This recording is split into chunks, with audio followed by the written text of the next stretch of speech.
दोस्तों नमस्कार, मैं हूं आलोक पाठक और आप देख रहे हैं खबर दस्तक। आज बात भारत के सबसे करीबी और पड़ोसी देश नेपाल की। नेपाल में पिछले 7-8 महीने में बहुत कुछ हो गया। 8 महीने पहले वहां की सरकार ने सितंबर 2025 में अचानक से एक अध्यादेश लाके जितने भी सोशल मीडिया प्लेटफॉर्म है जैसे यूट्यूब, ट्विटर, फेसबुक, इन सबको बैन कर दिया था। अब ये बैन हुआ कि नेपाल के सारे युवा सड़कों पर आ गए। काठमांडू में जबरदस्त आंदोलन हुआ और नेपाल में युवा बड़े नाराज थे सोशल मीडिया पे। बेसिकली सरकार के और सरकार के मंत्रियों के परिवार की विलासितापूर्ण लाइफस्टाइल का बड़ा विरोध हो रहा था। सरकार ने कहा कि हमने इसलिए इन सारे सोशल मीडिया प्लेटफॉर्म को बैन किया क्योंकि नेपाल का कानून मानने के लिए तैयार नहीं। खैर साहब, नेपाल की राजधानी में काठमांडू में लाखों युवा, जिनको जेनजी कहा जाता है, जेनजी वो हैं जो जिनका जन्म 21वीं शताब्दी में हुआ और इनके नेता बने थे बालेन साहब। जबरदस्त आंदोलन हुआ। पहले जो हर नेता, हर सरकार करती है, उसने पुलिस और प्रशासन के डर से उनको आंदोलन को कुचलने की कोशिश की। झड़प भी हुई, गोलियां चली और करीबन 100 के आसपास लोगों की जान चली गई। अब छात्र भड़क गए। उसके बाद नेपाल का कोई भी सरकारी ऑफिस नहीं बचा था जिसको कि आग के हवाले नहीं कर दिया गया, क्योंकि यूट्यूब पे बहुत से शब्द बोलने की मनाही रहती है, इसलिए मैं इस तरह से घुमा के बोल रहा हूं। उसके बाद जबरदस्त दबाव पड़ा। तत्कालीन प्रधानमंत्री केपी शर्मा ओली को इस्तीफा देना करना पड़ा और एक अंतरिम सरकार बनी। उसके बाद मार्च में चुनाव हुआ और बालेन शाह के नेतृत्व में एक राष्ट्रीय स्वतंत्र पार्टी का गठन हुआ था, उसको पूर्ण बहुमत मिला। कल ही उस सरकार ने शपथ ग्रहण किया और शपथ ग्रहण के बाद उस सरकार ने पहला काम क्या किया, पूर्व प्रधानमंत्री को गिरफ्तार करके जेल भेज दिया। हाल के समय में बांग्लादेश हो, श्रीलंका हो, नेपाल हो, सब जगह लोगों ने, युवाओं ने विरोध किया और सरकारें वहां सत्ता से बाहर हुई। भारत में हर आदमी की नजर इस जेएनजी पर पड़ी हुई है। विपक्ष भी नेपाल के जेएनजी के इस आंदोलन से बहुत प्रभावित रहता है, लेकिन अभी तक जो विपक्ष को उम्मीद थी कि जेएनजी सड़कों पर आएगा, भारत में अभी आया नहीं है। लेकिन जो आज घटनाक्रम हुई है, तो भाई हमारे साथ हैं समाजवादी पार्टी के प्रवक्ता और वकील भी हैं और बैठे भी नेपाल के बगल में हैं। मैंने इसलिए पांडे जी से बात करने को जोड़ा क्योंकि नेपाल में और गोरखपुर में और बिहार में कई जगह रिश्तेदारियां भी होती हैं, हमारे आपके घरों में भी होंगी, तो मुझे लगा पांडे जी ज्यादा अच्छा बता पाएंगे। सर, नेपाल के घटनाक्रम पर पहला रिएक्शन क्या है आपका? देखिए आलोक जी, सबसे पहले तो नेपाल के प्रधानमंत्री बालेन शाह जी को शपथ ग्रहण लेने के बाद ढेर सारी बधाइयां, क्योंकि बालेन शाह जी एक रैपर से काठमांडू के मेयर और फिर नेपाल के प्रधानमंत्री बनने तक का सफर बहुत कम समय में तय किया और यह संभव तब हो पाया जब जेएनजी उनके साथ आंदोलन से लेकर के सत्ता तक पहुंचाने में सहयोग किया। नेपाल की आर्थिक स्थिति बहुत गड़बड़ रही, आर्थिक कुप्रबंधन रहा, 20% से ज्यादा बेरोजगारी दर रही। दूसरी तरफ सोशल मीडिया प्लेटफॉर्म बंद कर दिया गया। उससे भी ज्यादा जो जनता, एक तरफ जनता खाने बगैर मर रही है, नौजवान रोजगार की तलाश में भटक रहा है, और दूसरी तरफ जो वहां के राजनेता और उनका परिवार विलासतापूर्ण जीवन व्यतीत कर रहा, इन सब मुद्दों को लेकर के जेनजी सड़कों पर आया, और इस कदर सड़कों पर आया कि प्रधानमंत्री जी को अपनी जान बचानी पड़ी किसी तरीके से। उनके घर को घेर लिया जेनजी ने, संसद भवन को घेर लिया, सर्वोच्च न्यायालय घेर लिया, और सब जगह आगजनी की बड़ी बड़ी घटनाएं भी हुई नेपाल के अंदर। और उसके बाद एक अंतरिम सरकार बनी, अंतरिम सरकार के बाद लोकतंत्र के तहत चुनाव हुआ, और एक बालेन शाहजी देश नेपाल के प्रधानमंत्री। लेकिन जो जेनजी का सबसे ज्यादा आक्रोश रहा वो केपी शर्मा ओली जी के खिलाफ रहा, उनकी सरकार के खिलाफ रहा।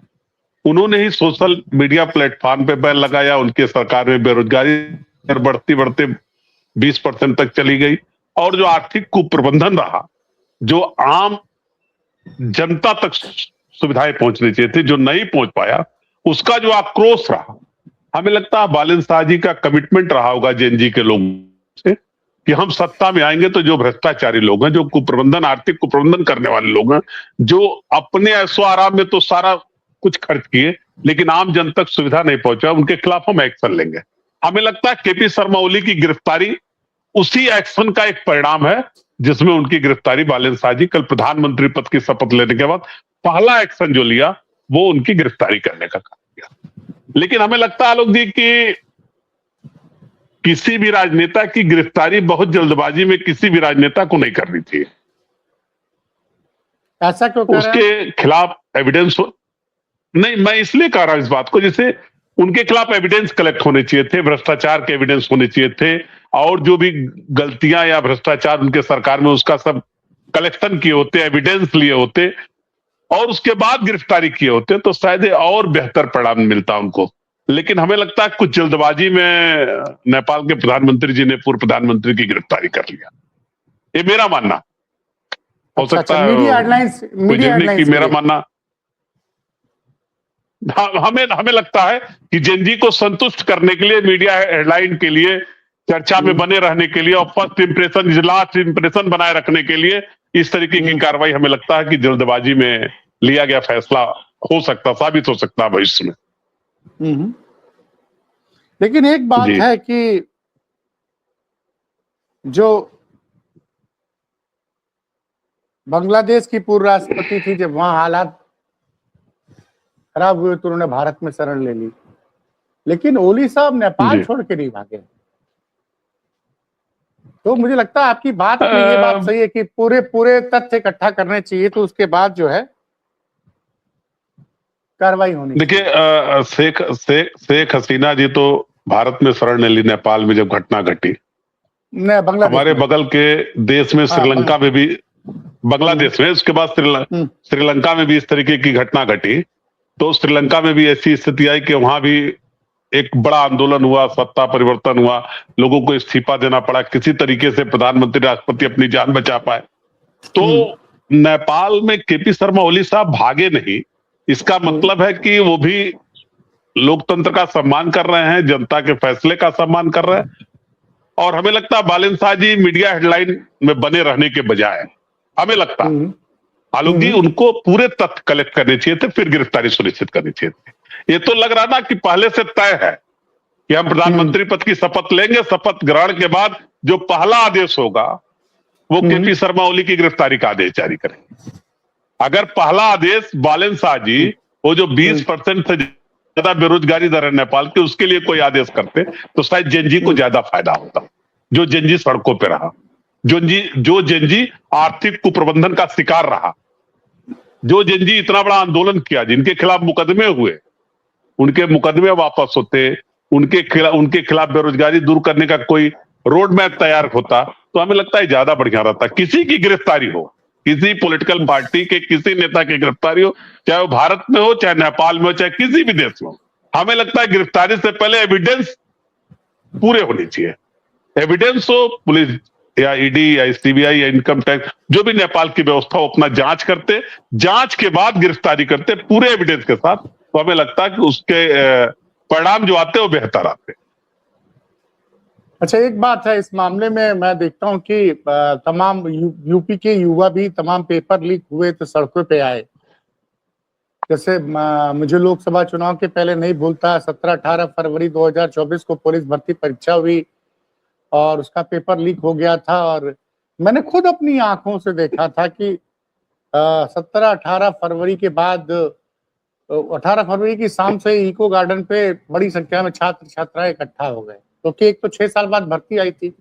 50 लाख से ज्यादा परीक्षार्थी उसमें उतरे थे और उसमें कई तो ऐसे थे जो कि बीटेक पास आउट थे। सोचिए, बेरोजगारी का आलम यह कि बीटेक पास आउट पुलिस का सिपाही बनने को तैयार है, क्योंकि बीटेक करने के बाद उसको 25,000 की नौकरी नहीं मिल रही है, सिपाही बन गया तो कम से कम 40,000 रुपए की। और पहला जैसा होता है, जो उत्तर प्रदेश के एक बड़े बहुचर्चित तात्कालीन कार्यकालिक डीजीपी, उन्होंने कहा ऐसा कोई पेपर लीक हुआ ही नहीं। और जब सब जगह छात्र धरने पर बैठ गए, और लेकिन यहाँ देखा कि सरकार ने बड़ी समझदारी से काम लिया और मोदी जी एक स्मार्ट नेता हैं। उन्होंने तुरंत महसूस कर लिया, उन्होंने तुरंत योगी जी से कहा कि ये सब बंद करिए, तुरंत परीक्षा कैंसिल कीजिए। और जब परीक्षा कैंसिल हुई तभी हम लोगों ने अनुमान लगा दिया था कि लोकसभा चुनाव में इसका भारतीय जनता पार्टी को बहुत नुकसान हुआ भी होगा। तो मुझे लगता है केपी शर्मा ओली ने युवाओं के ऊपर जो गोली चलवा दी, ये गलत, ये थोड़ा महंगा पड़ गया उनको। देखिए, जो केपी शर्मा ओली जी ने जिस तरीके से सोशल मीडिया प्लेटफॉर्म को बंद किया, उससे भी जेनजी में बड़ी नाराजगी हुई। ये बात दूसरा, बिल्कुल सही, ये बात आपकी मैं मानता हूं कि सोशल मीडिया बैन करना आज के डेट में, हाँ, वो दूसरा बेरोजगारी जो लगातार बढ़ रही थी नेपाल के अंदर, उसकी वजह से भी नाराजगी थी। और वहां का जेनजी ये महसूस कर रहा था कि नेता और नेता के परिवार के लोग तो हमारे पैसे से विलासतापूर्ण जीवन व्यतीत कर रहे हैं, और हम सरकार बना रहे हैं, हम प्रधानमंत्री बना रहे हैं, हम राष्ट्रपति बना रहे हैं, हम मुख्यमंत्री बना रहे हैं, और हम रोजगार भी नहीं पा रहे हैं। हमारा परिवार 2-2 रोटी के लिए मोहताज हो जा रहा। और एक बात आलोक जी, इसको अगर उत्तर प्रदेश और भारत के सेंस में कहा जाए तो अभी हमारे नेता रामशंकर राजभर विद्यार्थी हैं, सलेमपुर से एमपी है। उन्होंने पार्लियामेंट के अंदर कहा कि छात्र संघों के चुनाव होने चाहिए। छात्र संघ के चुनाव उत्तर प्रदेश के अंदर बहाल होने चाहिए। जब देश के कई राज्यों में चुनाव हो रहे हैं तो उत्तर प्रदेश ने इसको बैन क्यों रखा? और हम लोग छात्र संघ में पदाधिकारी, हम आलोक जी, मैं स्वयं छात्र संघ का पदाधिकारी रहा हूं, उपाध्यक्ष रहा हूं, अध्यक्ष रहा हूं, आज से 30-35 साल पहले। 94 में मैं छात्र संघ का उपाध्यक्ष रहा, फिर 95 में। तो हम लोग उस समय एक नारा लगाते थे, युवा शक्ति के बल पर ही जग की आजादी पलती है, जिस ओर जवानी चलती है उस ओर जमाना चलता है। तो नेपाल में जवानी चल दी बालन शाह जी के साथ, और उनको जवाना स्वीकार कर रहा है बालन शाह जी को। तो ये जो जवानी है, हम लोग विद्यार्थी राजनीति में कभी हम लोग के पिताजी ये नहीं कहते थे कि फीस बढ़ गया तो आप आंदोलन करो, आप धरना दो। लेकिन तब का विद्यार्थी फीस बढ़ने के बाद स्वतः स्फूर्त होकर के आंदोलन करता था किसी की अगुवाई में कि फीस बढ़ गया, फीस कम किया जाए, जो लाइब्रेरी में पुस्तकें नहीं है उसके पुस्तकों का इंतजाम किया जाए।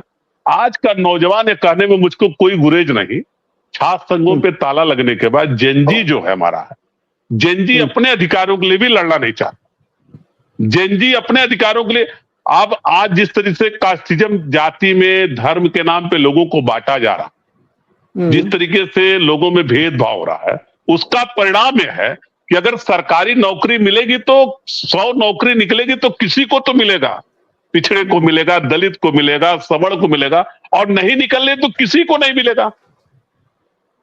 तो ऐसी स्थिति में जब वैकेंसी नहीं निकल रही है, आउटसोर्सिंग पे लोगों की भर्ती हो रही है, तब भी जेनजी हमारा खामोश है, जो युवा पीढ़ी है वो खामोश है। ये बड़ी चिंता का विषय है। अपने अधिकार के लिए जेनजी आगे नहीं आ रहा। लेकिन मैं थोड़ा आपसे असहमत हूं, क्योंकि 2024 का चुनाव मुझे याद आता है, चाहे 2022 का भी चुनाव याद करूं मैं, पेपर लीक की बड़ी घटनाएं हुई थी पिछले 5 साल में, 2017 से 22 के बीच में। तमाम छात्र नाराज थे। नतीजा ये हुआ कि पूर्वांचल के कई जिलों में समाजवादी पार्टी ने क्लीन स्वीप किया था। अगर मैं बात करूं अम्बेडकर नगर, फिर आजमगढ़, फिर गाजीपुर, मऊ भी लगभग क्लीन स्वीप था, बलिया भी लगभग क्लीन स्वीप था, जौनपुर में भी मामला बराबरी का टक्कर था। तो कई जगहों पे आपने बहुत अच्छा प्रदर्शन किया।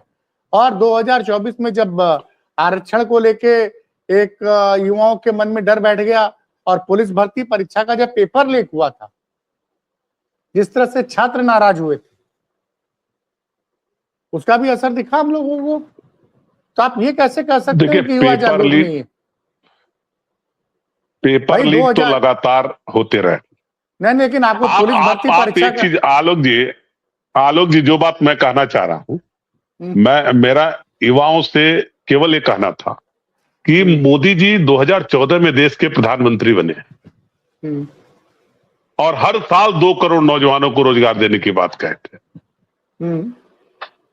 अब 2014 में जिस रेलवे में 20 लाख कर्मचारी थे, 2024 में केवल 10 लाख रह गए।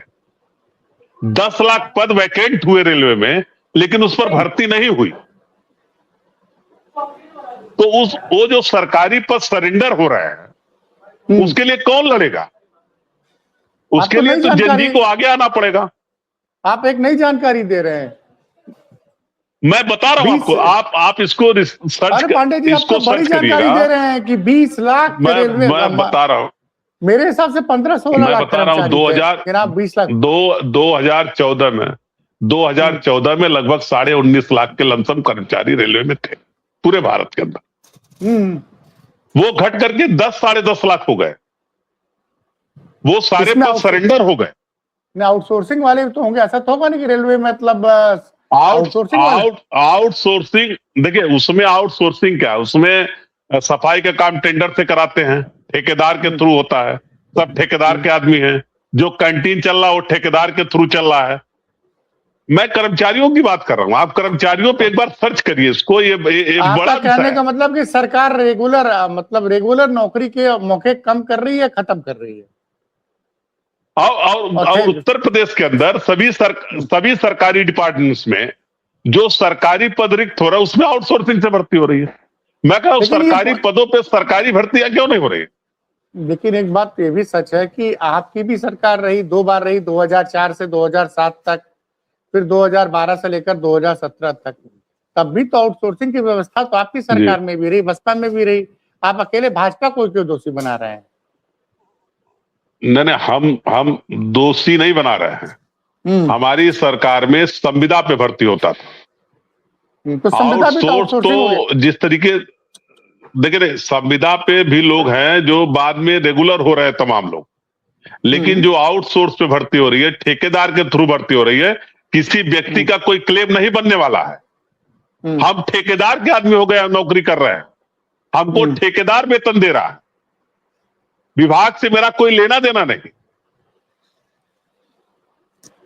चलिए, आपने तो कहा है कि आपकी जब सरकार आएगी, आपके नेता ने कहा है कि वो आउटसोर्सिंग की व्यवस्था ही खत्म कर देंगे। बिल्कुल समाजवादी पार्टी के नेता आदरणीय अखिलेश यादव ने बहुत स्पष्ट रूप से कहा कि आउटसोर्सिंग खत्म करके जो लोग नौकरियों में हैं उन सबको रेगुलर करने की व्यवस्था समाजवादी पार्टी की सरकार में बनाया जाएगा।